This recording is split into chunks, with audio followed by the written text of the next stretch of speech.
Welcome back. Overnight, President Trump posted on social media who he wants to succeed Gavin Newsom as next governor of California. He endorsed former Fox News host Steve Hilton, who is one of two Republicans still in the race. Now, despite the fact that Democrats vastly outnumber Republican voters in the state, we'll get to that in a minute, the conservative commentator has been leading in many of the polls. One of the reasons, well, there's 8 Democrats running, and they're sort of dividing and splitting up the vote. Steve Hilton joins me now. Steve, let's just jump right to the end. You win. You're governor-elect. But as I look at my numbers here, the California Assembly, 60 Democrats, 20 Republican. The Senate, 30 Democrats, 10 Republicans. If you are governor, would you have to compromise with them, and how would you go about that?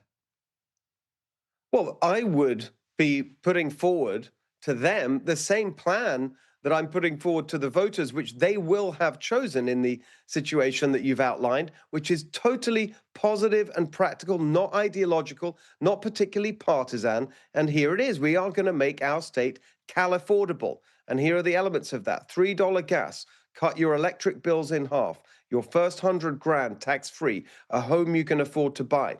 And the reforms that are necessary for that will be in my first budget, which I send to the legislature. And I would hope, especially after all the lectures from Democrats about how much they care about our democracy, that they wouldn't want to undermine or overturn the will of the people who would have just voted for that. And so I look forward to working with them to implement the agenda that the people of California would have just voted for. So partisan alignment is pretty structured in California, blue versus red, lopsidedly so. The Proposition 50 vote just held, 64 for favoring, 35-5 against.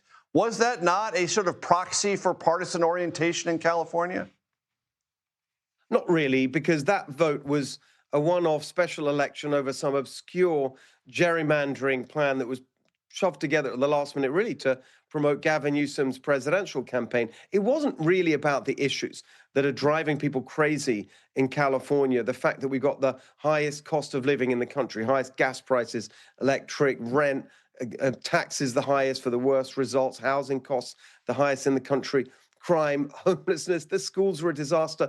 Life is a real struggle for working people, in particular in California, for small business owners, as I've been most of my career. And so that's what this election is going to be about. And that's why I'm confident that we can win, even though, as you say, it's been a long time since a Republican's won statewide in California. It's actually 20 years. But we've got a couple of things that really help us this year with the Republican turnout. And top of that list is voter ID. There's a ballot initiative that will be on the ballot in November to require voter ID in California. That is something that Republicans are very enthusiastic about. So I'm confident that while it's not going to be easy to win against the Democrat machine, people are so sick of the nonsense in California that this could be the year when we provide a bit of a shock and a political revolution here in our Golden State.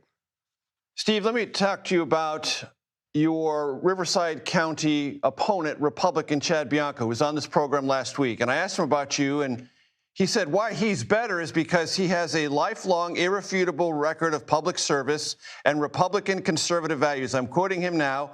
And Steve Hilton does not. His views have completely changed for his own personal benefit or political benefit. How do you respond?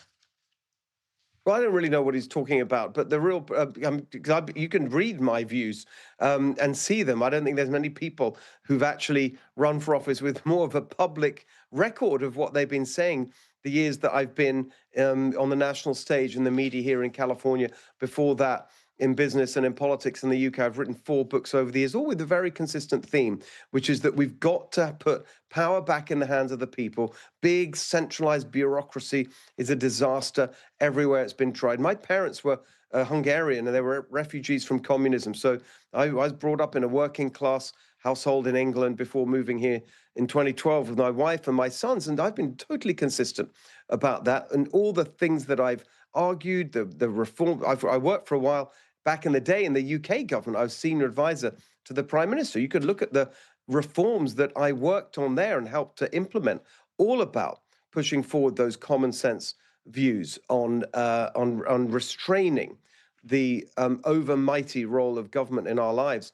And so I don't really know what he's referencing there. But in any case, the real point is that we have to get united everyone who wants change in California. And it's not just Republicans, it's independents, many Democrats. We're doing town halls up and down the state, have been since the beginning of the year. Many Democrats are coming to those. People who voted for Kamala Harris and say, yeah, I used to be a Democrat and probably still am a Democrat, but we've got to have some change in California. 16 years of one-party rule. It's not healthy. Some balance is needed in our system. And so I'm interested in hearing what this Republican candidate has got to say. Steve Hilton, I hope this is not the one and only conversation we have before November. You're always welcome back on the program. I appreciate it. Thanks for your time. For sure. Look forward to it. Thank you.